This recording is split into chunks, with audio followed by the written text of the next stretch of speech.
Hello and कैसे हो आप सब लोग। मैं हूं आशीष और आप देख रहे हो मेरे चैनल बायोलॉजी वाला।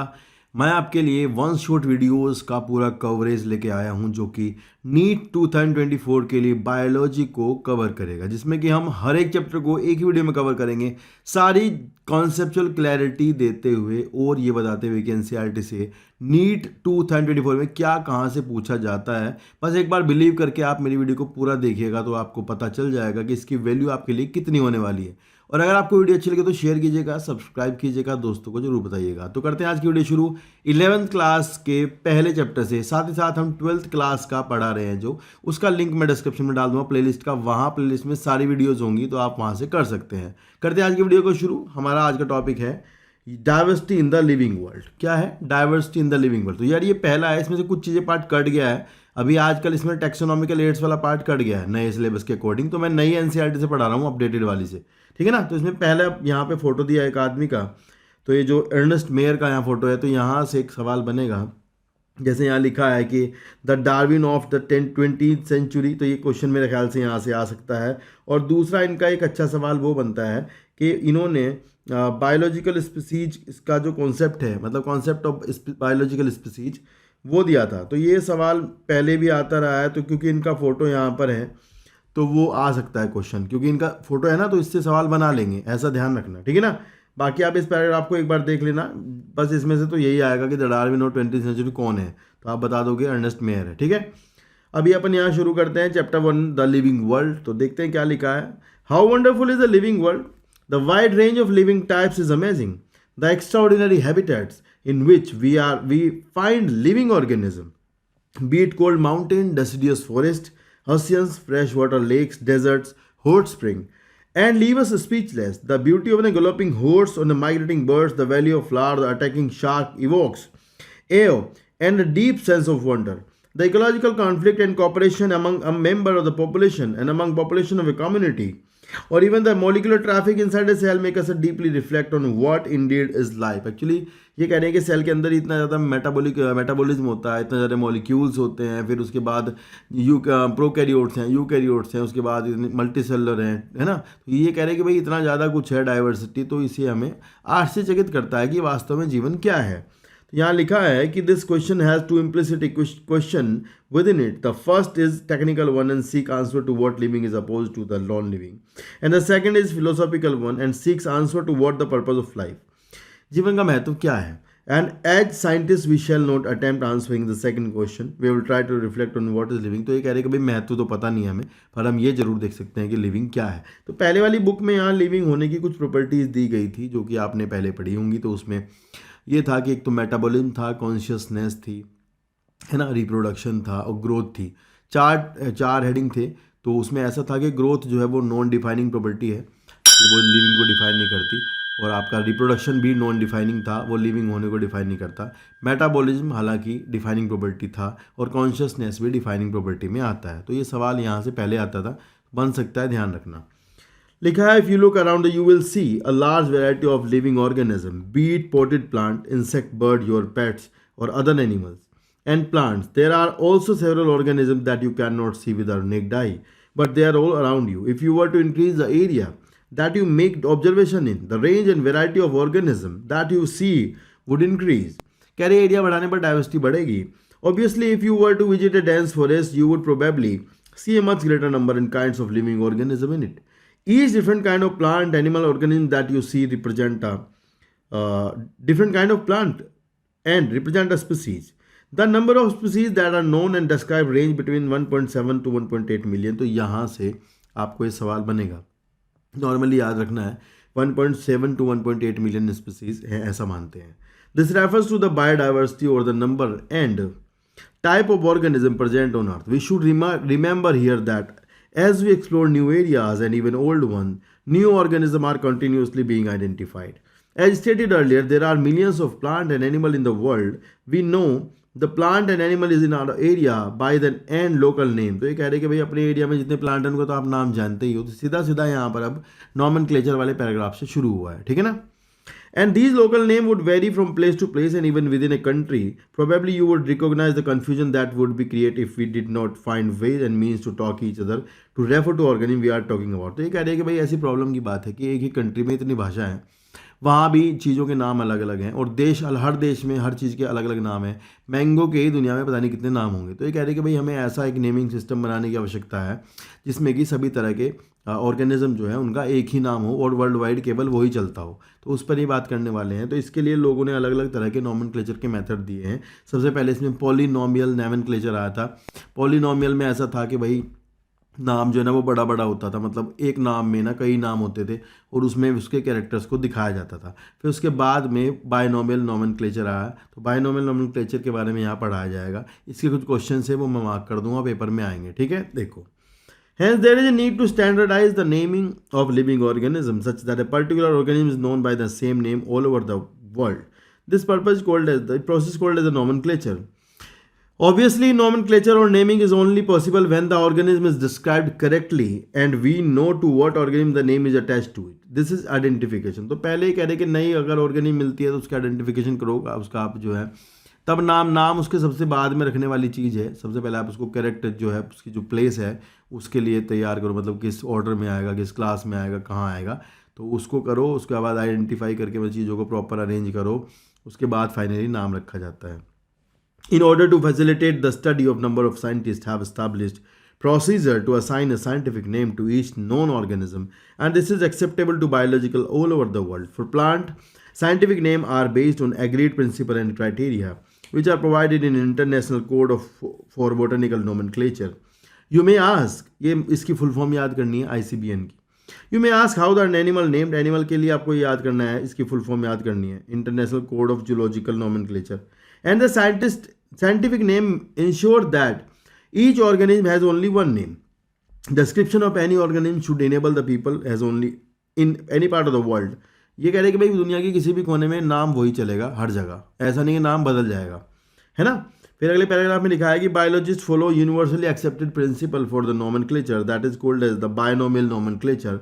बायनोमियल नॉमेनक्लेचर में पहला नाम जेनेरिक नाम होता है, पहला उसके जीनस का होगा, दूसरा नाम स्पीसीज का नाम होगा, स्पेसिफिक एपिथेट होगा। And this system is providing a name with two component is called binomial nomenclature. At this naming system given by Carolus Linnaeus, सबसे पहले तो कार्लस लिनियस ने अपना नाम बदल लिया था, मतलब इनका नाम था कार्ल वॉन लिनी, इन्होंने अपना नाम बदल के कार्लस लिनियस कर लिया था, दो नाम का, ठीक है ना। And is practised by biologist all over the world. And this naming system use a 2 word format was found convenient. Let us take an example of mango. तो यहाँ से मैंगो का ही सवाल नीट में आता है। मैंगो कह रहे मैंगो का जो जीनस है दैट इज मैंगीफेरा और उसकी जो स्पीसीज है that is indica. And let us see how it is binomial name. In this name Mangifera represent the genus and indica represent the species. फिर आगे इन्होंने रूल्स बताए। इन रूल को statement बना के नीट डायरेक्ट पूछ सकता है, यहाँ से क्वेश्चन मतलब डायरेक्टली आ सकते हैं, पूछ लेंगे कि भाई इसका क्या है। ये स्टेटमेंट सीधा देंगे, आपको सही गलत करना है बस। लिखा है biological name are generally in Latin, ये आपको याद करना है, लैटिन लैंग्वेज में होते हैं। डेड लैंग्वेज में लिए गए हैं क्योंकि डेड लैंग्वेज से मतलब ये है कि ऐसी भाषा तो दूसरी कहीं चलती ना हो दुनिया में, कोई ये ना कहे कि तो हमारी भाषा है, तो हमारा अधिकार है इसके ऊपर। तो और ये इटैलिक्स में लिखे जाते हैं, तिरछे लिखे जाते हैं। अगर आप इनको हाथ से लिखते हो तो इनके नीचे अंडरलाइन करना होता है सेपरेटली। दे आर लैटिनाइज्ड, या फिर लैटिनाइज बनाओ इनको, चाहे फिर भले ही कहीं से हो। And the first word in biological name represent the genus, पहला नाम जीनस का होता है और दूसरा नाम होता है स्पीसीज का। Both the word in a biological name when hand written, जब आप इसे हाथ से लिखोगे तो दोनों को सेपरेटली अंडरलाइन करना है, ध्यान रखना, ये बहुत जरूरी बात है। सेपरेटली मतलब एक लाइन दोनों के नीचे नहीं खींचनी है, दोनों अलग अलग खींचनी है, ऐसा है।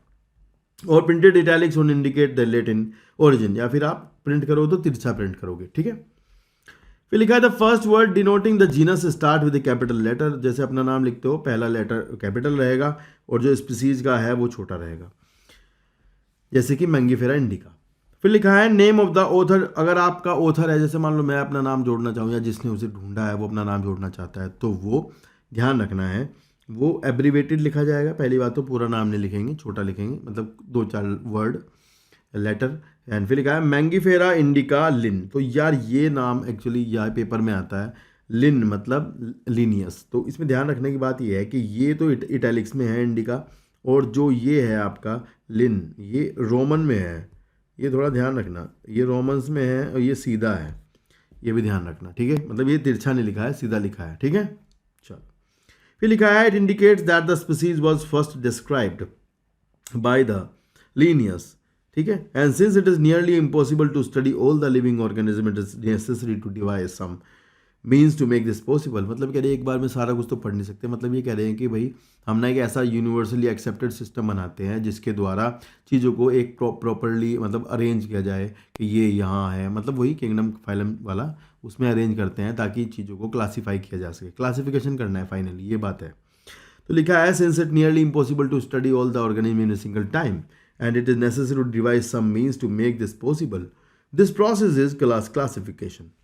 Classification is the process by which anything is grouped into convenient categories. Anything is grouped into convenient categories. ये टफ है पैराग्राफ, थोड़ा समझ लेना ध्यान से. Based on some easily observable characters. For example, if we easily recognize group of such plants or animals or dogs, cats, insects, the moment we use of these terms, we associate certain characters with the organism to that group. मतलब ये कह रहे हैं कुत्ते सोच रहे हो तो कुत्ता आपके दिमाग में एक इमेज होगी कुत्तों की, बिल्लियों की एक इमेज होगी, गेहूं सोचते हो तो उसकी एक इमेज होगी, चावल सोचते हो तो एक इमेज होगी। मतलब ये कहने कि जब आप कुछ भी नाम लेते हो इनमें से तो आपके दिमाग में एक चीज़ होती है जो कि उसका पर्टिकुलर कैरेक्टर होता है, ठीक है। तो ये कह रहे हैं कि भाई ये किस लेवल पर आप इसको रखोगे, मतलब ये क्या लेवल है। जैसे आप इंसेक्ट को, तो ये इंसेक्ट क्या है, मतलब एक इंसेक्ट तो एनिमल के अंडर में आएंगे क्योंकि एनिमल एक बड़ी टर्म है, बड़ी कैटेगरी है। तो insect are also animal, but insect एक अपने आप में भी ग्रुप है। तो यहाँ पर आप समझोगे कि जो कैटेगराइजेशन है वो अलग अलग लेवल पर है, ठीक है। तो जिस लेवल पर कैटेगराइजेशन है उस हर एक लेवल को हम एक टैक्सॉन कहते हैं। हर एक लेवल को एक पायदान जो है उसे हम टैक्सॉन कहते हैं इस हिरार्की में। जैसे कि मान लो अगर आपके स्कूल में चपरासी हैं, फिर आपकी 5वीं क्लास की टीचर है, फिर 10th वाले टीचर हैं, फिर 12th वाले टीचर है, फिर प्रिंसिपल है, डायरेक्टर है, मैनेजर है। तो they all are categories. They principal is a category and representing by the person that is the taxa.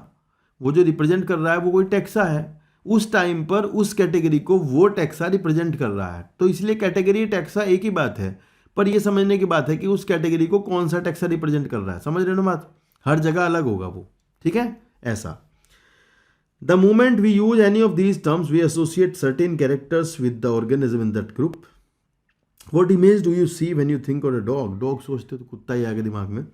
Obviously, each one of us will see dogs and not cats. Now, if we were to think Alsatian, तो ये ध्यान रखना, Alsatian is a species of dogs. ये पूछ लेंगे Alsatian क्या है, कुत्ते। We now know that we know what we are talking about. Similarly, suppose we were to say mammals, and you would of course think of animals with external ears. यहाँ से character याद करने दोनों, ये पूछा जाएगा मैमल्स के इनमें से क्या कैरेक्टर है, तो बता देना एक्सटर्नल ईयर्स और body ear. Likewise in plant we try to talk about wheat, if try to rice and not. अगर आपके दिमाग में वाइट है तो वीट आएगा, राइस तो राइस आएगा। Not of rice of any other plant. Hence all these dogs, cats, mammal, rice, wheat, these all are taxa. मतलब दीज ऑल टेक्सा, ये तो कह रहे हैं कि कैटेगरीज हैं, तो कैटेगरी को रिप्रेजेंट कर रहे हैं, मतलब उस कैटेगरी को रिप्रेजेंट कर रहे हैं, तो टेक्सा हुई, ठीक है ना। ऐसा कह रहे हैं कि भाई hence all these dogs, cat, mammal, wheat, rice, plant, animal etcetera are convenient categories we use to study organism. The scientific term for these category are taxa. इनके लिए कैटेगरी क्या है, term taxa. Scientific term taxa है category के लिए, ये ध्यान रखना। मतलब उसी कैटेगरी को उस टाइम पे कौन रिप्रेजेंट कर रहा है, तो वो टैक्सा हुआ। And here you must recognise that taxa can indicate category at very different level, है ना। And plant are also a taxa, plant is also a taxa but at another level. And this level की बात हो रही है, that is a rank. अगर level की बात करते हो तो रैंक है, वो लेवल क्या होता है, वो रैंक होती है। जैसे डायरेक्टर की रैंक 1 है, प्रिंसिपल की रैंक 2 है, इस तरह से। And wheat is also taxa but वो अनदर लेवल पर है। प्लांट इज ऑल्सो टैक्सा, वो अनदर लेवल की कैटेगरी है। And similarly animal, mammal, dog are taxa but you know that a dog is a mammal and mammal are animal। तो animal एक अलग taxon हुआ, अलग कैटेगरी हुआ, मतलब अलग कैटेगरी हुआ, उसको एनिमल रिप्रेजेंट कर रहा है यहाँ पर। Mammal is another level of taxa, another rank पे है ना। एंड वीट, डॉग भी वही, मतलब डॉग नीचे आएगा, फिर ऐसा है। Therefore, animal, mammal and dog represent taxa at different level. Hence, based on characteristics, all living organism can be classified into different taxa. This process of classification is taxonomy. External and internal structure, along with the structure of cell development process and ecological information. of organism are essential and form the basis of modern taxonomic studies। यहाँ से सवाल आएगा ये कि modern taxonomic studies का basis क्या है, ये मार्क कर लेना, पूछ लेंगे, ठीक है। फिर hence characterisation, identification, classification and nomenclature, ये चारों टर्म याद करनी है। कैरेक्टराइजेशन एक, आइडेंटिफिकेशन, क्लासिफिकेशन और नॉमेनक्लेचर, ये चारों चीज़ें ये बेसिक टू टैक्सोनॉमी है। ये सवाल बनेगा यहाँ से, टैक्सोनॉमी के बेसिक्स क्या हैं, बेसिस अलग है, बेसिक्स क्या है, तो ये चार चीज़ें बेसिक्स हैं, ठीक है। Taxonomy is not something new, human beings have always been interested in knowing more and more about the various kinds of organism, particularly with reference to their own use. In early days, human beings needed to find source of their basic needs of food, clothing and shelter. Hence, the earliest classification were based on the use of the various organism. ठीक है, पहले ऐसे थे classification के भाई जिन animal से दूध मिलता है वो अलग हैं, जिनसे खाने कुछ जिनकी मीट खाते हैं वो अलग हैं, जिससे मतलब हम चमड़ा बनाते हैं वो अलग हैं। इस तरह से कैटेगराइजेशन था पहले। Human beings were since long not only interested in knowing more about different kind of organism and their diversity, but also the relationships among them. This branch of study were referred to as systematics. तो आज की तारीख में taxonomy ही systematics है, मतलब अभी taxonomy नहीं कहते, सिस्टमैटिक्स कहते हैं, ऐसा। The word systematics is derived from the Latin word systema, इसका मतलब होता है तरीके से अरेंजमेंट, मतलब systemic arrangement of organism. And Linnaeus used Systema Naturae as a title of his publication। ध्यान रखना, यहाँ नोट कर लो, Systema Naturae नाम की जो बुक है इसमें लीनियस ने एनिमल्स का क्लासिफिकेशन किया था। किसका किया था? एनिमल्स का। And the scope of systematic was later enlarge to include identification, मतलब बाद में इसमें ये सब चीज़ें ऐड होगी, आइडेंटिफिकेशन, नॉमेनक्लेचर, क्लासिफिकेशन, ठीक है ना, ध्यान रखना। And systematic takes into account evolutionary relationship between organism, तो ये वर्ड बहुत अच्छा है, इसमें काफ़ी सवाल आते हैं, ध्यान रखना कि सिस्टमैटिक्स का मतलब है इवोल्यूशनरी रिलेशनशिप्स पर मतलब आधारित है ये, मतलब ये जो है ना इसमें ध्यान रखा जाता है कि किस ग्रुप में आप ऑर्गेनिज्म को रख रहे हो, उस ग्रुप में उसके साथ वाले दूसरे ऑर्गेनिज्म जो होंगे वो सब जो हैं उसी ग्रुप के होंगे, मतलब एक्चुअली उनका देखा जाता है कि इवोल्यूशन कहाँ से हुआ है, तो इस तरह से कैटेगराइजेशन किया जाता है। आजकल ये सिस्टमैटिक्स है, तो नए क्लासिफिकेशन सिस्टम वही एक्सेप्टेड है जो इवोल्यूशनरी रिलेशनशिप्स पर बेस्ड है, यानी क्लैडिस्टिक पर बेस्ड है, ऐसा है, ठीक है, ये ध्यान रखना। फाइलोजेनेटिक क्लासिफिकेशन उनको बोलते हैं, फाइलोजेनी से बोलते हैं, ठीक है।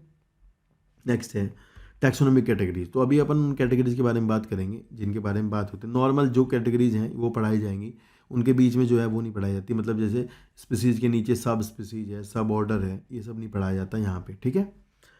लिखा है classification is not a single step process but involve hierarchy of steps in which each step represent a rank. Rank देखो, रैंक जो होगी वो रैंक होगी, रैंक ही कैटेगरी है, रैंक ही कैटेगरी है, समझ रहे हो ना। मतलब जैसे मान लो वो प्रिंसिपल की एक रैंक है और प्रिंसिपल एक कैटेगरी भी है, rank number position, principal category, represent करने वाला टैक्सा, समझ रहे हो ना, ऐसा। Since the category is a part of overall taxonomic arrangement it is called the taxonomic category and all category together constitute the taxonomical hierarchy. Each category refers to as unit of classification, ये NEET में आएगा, mark कर लो। यहाँ से पूछेंगे unit of classification क्या है, ठीक है। In fact, represent a rank and is commonly termed as taxon. Taxonomic categories and hierarchy can be illustrated by an example. Insect represent the group of organisms sharing common features like three pairs of jointed. यहाँ से mark करो, arthropoda का character है, insect का character, sorry insects जो होते हैं they have 3 pair of legs, ये पूछा जाएगा पक्का, ठीक है। It means insects are recognizable concrete object which can be classified on the basis and thus were given a rank or category. Can you name other group, तो इस तरह के बहुत सारे ग्रुप्स हैं, वो भी कैटेगरीज हैं, ठीक है ना। And remember group represent category, group represent a category and category further denote the rank, कि वो उस रैंक पर है। ईच रैंक और taxon in fact represent unit of classification, तो taxon is a unit of classification also, taxon भी unit of classification ही कहा जाएगा, ठीक है। These taxonomic groups category are distinct biological entities and not merely morphological categories। केवल ये morphological वो नहीं है, मतलब कि भाई ये दिखने में समान है, ऐसा नहीं है, बायोलॉजिकली भी वो समान है, इवोल्यूशनरी भी समान है, एक जगह पे आते हैं, ऐसा। Taxonomical studies of all known organism have led to the development of common categories such as kingdom, phylum, division और प्लांट। तो ध्यान रखना डिवीजन जो है ये प्लांट के लिए वर्ड यूज करते हैं, फाइलम एनिमल में, and class, order, family, genus, species. All organism including those in the plant and animal kingdom have species as lowest category. तो ये सवाल है, लोवेस्ट कैटेगरी क्या है? स्पीसीज है। Now the question you may ask is how to place an organism in a various categories. The basic requirement is the knowledge of the character of individual or group of organism. मतलब कह रहे हैं कि भाई किसको कहाँ रखें, किस लेवल पर रखें, तो ये ध्यान रखना कि इसमें कैरेक्टर देखे जाएंगे, कैरेक्टर की मैचिंग होती है, उसी के अकॉर्डिंग उनको प्लेस करते हैं। This help in identifying similarity and dissimilarities among the individual of the same kind of organism as well as other kind of organism. फिर पहला है स्पीसीज। सबसे पहले आपकी कैटेगरी है स्पीसीज। लिखा है species taxonomic studies consider a group of individual organism with fundamental similarities as species। तो जिनमें फंडामेंटल सिमिलरिटी होती है वो स्पीसीज कहते हैं। तो बायोलॉजिकली ध्यान रखना, बायोलॉजिकल स्पीसीज कॉन्सेप्ट कहता है are those they can interbreed, वो स्पीसीज होते हैं जो आपस में इनब्रीड कर सकते हैं। वो क्या है? स्पीसीज के सदस्य, मतलब एक ही स्पीसीज के, एक ही जाति के सदस्य होंगे। ठीक है। One should be able to distinguish one species from the other closely related species based on the distinct morphological difference. Let us consider Mangifera indica, Solanum, tuberosum। तो यहाँ से आपको पोटैटो का बायोलॉजिकल नेम मिलेगा, पूरी किताब में कहीं नहीं है, यहीं पे है बस। ठीक है। लिखा है पैंथेरा लियो, ये लायन का नाम है, याद करना है। All three name indica, tuberosum, Leo representing the species at another level. Leo भाई उसकी टाइगर की स्पीसीज है, सोलेनम की ट्यूबरोसम, ट्यूबरोसम आलू की स्पीसीज है ना। And while the first word Mangifera, Solanum, Panthera, they are the genus and represent the another level, higher level of taxon and category. Genus एक अलग कैटेगरी है, मतलब स्पीसीज से अगली कैटेगरी है। ऐसा हो सकता है कि सोलेनम जीनस में कई सारे स्पीसीज हों, पर सोलेनम के लेवल पर उनमें जब हम सोलेनम जीनस बना रहे हैं तो उसके कुछ कैरेक्टर डिफाइन किए हैं, तो जिसमें वो कैरेक्टर होंगे तो वो सोलेनम जीनस में आएंगे। फर्दर उसके अंडर में बहुत सारी स्पीसीज आ सकते हैं, डिपेंड करता है। Each genus may have one or more than one specific epithet representing different organism but having a morphological similarity. Both example, Panthera has another species, another specific epithet called tigris. ये कह रहे भाई Panthera में लियो तो है ही, lion tiger भी है, tiger, पर पैंथेरा जीनस में उनके दोनों के कुछ कॉमन कैरेक्टर होंगे जिसके कारण दोनों को, टाइगर को, लायन को, दोनों को पैंथेरा में रखा गया। तो पैंथेरा के लिए कैरेक्टर बनाए गए होंगे अलग से, समझ आई ना, और टाइगरिस के लिए अलग से। And Solanum include the species nigrum, तो ये ध्यान रखना सोलेनम निग्रम मकोए है, पूछ लेंगे, मकोए का बायोलॉजिकल नाम है ये। एंड सोलेनम मेलोनजीना, ये बैंगन का नाम है यार, ये याद कर लेना, यहीं से पूछेंगे भाई ये। ठीक है, ये बैंगन का बायोलॉजिकल नाम है। ठीक है। And human being belong to the species sapiens, ये पता ही है, which are grouped in the genus Homo, पता ही है। Scientific name thus for human being is written as Homo sapiens. फिर जीनस है अगला कैरेक्टर, अगला कैटेगरी।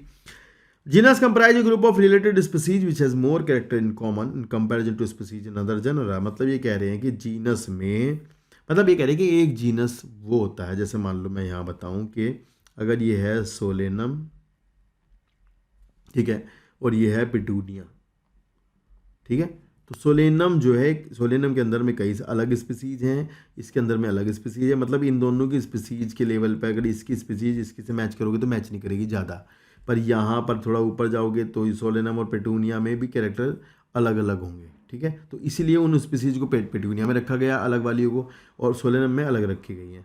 फिर लेकिन अगर यहाँ जाओगे सोलेनेसी फैमिली में, तो सोलेनेसी फैमिली में वो कैरेक्टर्स, मतलब सोलेनेसी फैमिली के कैरेक्टर जो बनाए गए हैं वो इन दोनों में हैं कॉमन। तो ये दोनों कहाँ आए वापस, फिर यहाँ आए। इन्हीं के साथ दतूरा भी आएगा, समझ आई ना मेरी बात, दतूरा भी इनके साथ ही आ गया।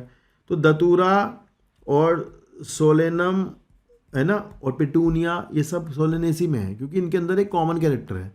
तो भले ही वो कम कैरेक्टर होंगे, तो आपको लगता है ना जितना ऊपर आप जा रहे हो तो कॉमन कैरेक्टर कम होंगे, और सबसे ऊपर जाओगे तो प्लांट है, ये सारे क्या है, प्लांट है, बस एक ही तो बात है, सारे क्या है, प्लांट है।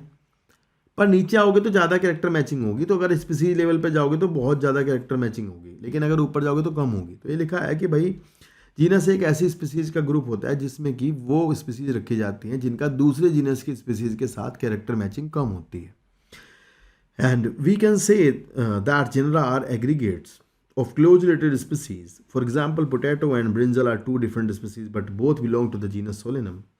And brinjal are two different species. Lion, panther, leo, leopard, parrot, tigress, ये तीनों नाम याद करने हैं, आएंगे पेपर में। ये तीनों एक ही में रखे गए हैं।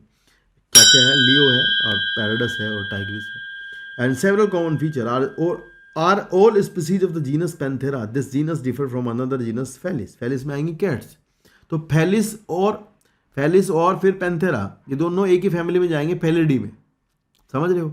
फेलिस और पैंथेरा फेलिडी में जाएंगे, लेकिन वहाँ पे इनके कैरेक्टर मैच करेंगे, पर फेलिस के और पैंथेरा के कैरेक्टर थोड़े अलग हैं, तो इसलिए फेलिस में अलग स्पीसीज हैं और उसमें अलग स्पीसीज है पैंथेरा में। ठीक है, लिखा है family in the next category is family. Family has a group of related genus, तो जो जीनस होते हैं उन कॉमन उनको एक फैमिली में रख देते हैं।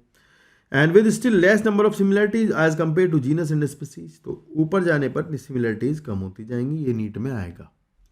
Families are characterise on the basis of both vegetative and morphological and reproductive features, ये नीट में आएगी लाइन, मार्क कर लेना। Among plants, for example, there 3 different genus, that is Solanum, Petunia, Datura, are placed in family Solanaceae. ये भी यहाँ आएगा धतूरा, क्योंकि सोलेनेसी फैमिली के एग्जाम्पल में था नहीं, आगे यहाँ पे ही नोट करना है, ठीक है, और मार्क कर लेना आएगा ये। Among animals, for example, genus Panthera, comprising lion, tiger, leopard, is put along with the genus Felis, cats in family Felidae. Similarly, if you observe the feature of cat and a dog, you will find some similarity. कुत्ते में भी आपको और कुत्ते बिल्ली में एक जैसे लगेगा, पर वो एक अलग लेवल पे एक जैसे हैं, अलग लेवल पे एक जैसे हो सकते हैं, पर नीचे नहीं। We find some similarity, some of the difference as well. They are separated into 2 different family, Felidae और Canidae. तो Canidae कुत्तों की फैमिली हुई, Canidae हुई कुत्तों की फैमिली, और ये हुई Felidae बिल्लियों की। Felidae में पैंथेरा भी है और वो भी है फेलिस भी, समझ रहे हो, पर ये एक लेवल पे जाके ऊपर एक हो जाएंगी भाई। अगर आप कैनिडी फेलिडी को ले जाओ ऊपर ले जाओ थोड़ा और, तो भाई इसमें मैमल्स है सारे, ऐसा है ना। फिर है नेक्स्ट ऑर्डर। ऑर्डर में जैसे कार्निवोर्स है, तो कार्निवोरा ऑर्डर है, तो ये दोनों कार्निवोर्स हैं, तो एक कॉमन बात हुई, तो इसलिए एक ऑर्डर में आएंगे, है ना, पर वहाँ कैरेक्टर कम मैच हो रहे हैं। You have seen earlier that categories like species, genus and families are based on a number of similar characters. Generally, order and other higher taxonomic categories are identified based on the aggregates of character. मतलब ये कह रहे कि इसके बाद जब order और उसके आगे वाली कैटेगरी है, वहाँ ऐसे एक कैरेक्टर नहीं मैच करते, वहाँ एग्रीगेट चलता है। मतलब भाई बस ऐसे कार्निवोर्स हैं तो एक बात हुई, तो भाई कार्निवोर तो बहुत हैं, तो सब इसमें आएंगे, फिर ऐसा है। Order being higher category is assemblage of family with exhibit few similar characters. The similar character are less in number as compared to different genera included in family. ये यहाँ से याद करना है, पक्का आएगा। Convolvulaceae, Solanaceae, ये दोनों पोलीमोनियल्स में है, इसे पोलिनोमियल्स ना कर देना, पोलीमोनियल्स है, ठीक है। लिखा है mainly based on the floral character. The animal order Carnivora, mark कर लेना, इसमें फेलिडी कैनिडी दोनों आती हैं। फिर है next level class, and this category includes the related order, for example order Primata comprising monkey, gorilla, gibbon, ये Primata में आते हैं। And class mammal along with Carnivora including animal, tiger, cat, dog etcetera. Class Mammalia has other order also, तो Mammalia में तो बहुत सारे order हैं भाई, है ना, ये भी बात ध्यान रखना, ठीक है। मैमेलिया में तो बहुत, और 13 ऑर्डर में भी आई थिंक है 13, ठीक है, जिसमें हॉर्स का ऑर्डर है पेरिसोडेक्टाइला, ये नीट में आया था एक बार, ठीक है। फिर है phylum. Phylum is another level of category, ठीक है। Classes comprise animal, fish, amphibian, reptile, bird along with mammal constitute the next higher category called phylum. All these based on the common feature like presence of notochord, तो ये mark कर लेना, है ना। Dorsal hollow neuro system mark कर लेना, ये code data character हैं दोनों, ये मार्क कर लेना। In case of plant, classes with few similar characters are assigned to a higher category called division. तो प्लांट में हम फाइलम नहीं कहते, डिवीजन कहते हैं, बस ऐसा। ये लाइन याद कर लेना यहाँ से, इस तरह से, king play chess on fine grain sand, आप किसी भी तरह से याद कर लेना, बस याद कर लेना, ठीक है। नेक्स्ट है किंगडम। लिखा है all animal belonging to the various phylum are assigned to the highest category called the kingdom Animalia in the classification system of animals. The kingdom Plantae on the other hand is distinct and comprise all plant from various divisions. Henceforth we will refer to these two groups as animal and plant kingdom. The taxonomic categories from species to kingdom have been shown in ascending order, starting with species figure 1.1. These are broad categories. However, taxonomists have also developed subcategories also, suborder also, इस तरह की चीज़, मतलब सब categories बनाई गई हैं, sub species, सब order, सब फाइलम, ये भी हैं, क्योंकि ज़्यादा ही वो हो गया था ना, मतलब ज़्यादा ही कॉम्प्लेक्स हो जाता, तो सिंपल किया गया थोड़ा। Look as the hierarchy of figure 1.1. Can you recall the basis of arrangement? Say for example, as we go higher from species to the kingdom, the number of common character goes on decreasing. in NEET में statement आएगा, इसे mark कर लेंगे। Lower the taxa, more the characteristics that the member within the taxon share. जितना नीचे रहोगे उतने ज़्यादा कैरेक्टर आपस में मैच करेंगे मेंबर्स के, ऊपर जाओगे कैरेक्टर कम होते जाएंगे, सबसे ऊपर तो एक दो ही रहेगा, है ना। जैसे ऊपर जाओगे फाइलम ये तो वही कैरेक्टर, किंगडम प्लांटी तो बस प्लांट है। Has the problem classification become more complex. तो यार यहाँ एक टेबल है भाई, कोई नीट का पेपर कभी बनता नहीं है जो इसके बिना आए। इसमें से टेबल से सवाल आएगा, गारंटेड टेबल से सवाल आएगा 1,00,000%। तो मार्क करना है क्या क्या, पैसे सारी याद करनी है पर समझ लो। याद करना है मक्खी का ऑर्डर, मक्खी की फैमिली म्यूसिडी। याद करना है ऑर्डर मक्खी का, ये आएगा। याद करना है सैपेंडेल्स ऑर्डर, ये 1,000% आएगा। मैंगो की फैमिली याद करनी है, बाकी आपके याद रहेगा। पर ये जरूर 4 चीज़ें हैं जो पेपर में आने वाली हैं, ठीक है, पक्का मार्क कर लेना, आएंगे। एक और बात ध्यान रखना, एनिमल फैमिली के बाद में ईडी लगाते हैं तो ये जरूर ध्यान रखना। प्लांट फैमिली में लगाते हैं ACE, ये सफिक्स हैं, दोनों पूछे जाएंगे, ठीक है। एनिमल ऑर्डर के सफिक्स लगाए जाते हैं एल्स, कहाँ गया भाई, सॉरी, ये रहा। ये प्लांट ऑर्डर में लगाते हैं सफिक्स में एल्स, ये भी याद कर लेना, ठीक है बाबू। तो बाकी तो जैसे यहाँ पोएल्स है, पोएसी जो है एक ग्रामीनी का नाम है, दूसरा ग्रामीनी जो गेहूं की फैमिली है उसका नाम है, ग्रासेस फैमिली है ये, यहाँ से आप याद कर लेना, पोएल्स ऑर्डर उसका ही होगा, ठीक है। बाकी टेबल एक बार देख लेना सब कुछ ध्यान से, पर ये ज़्यादा अच्छे से पढ़ लेना, ठीक है।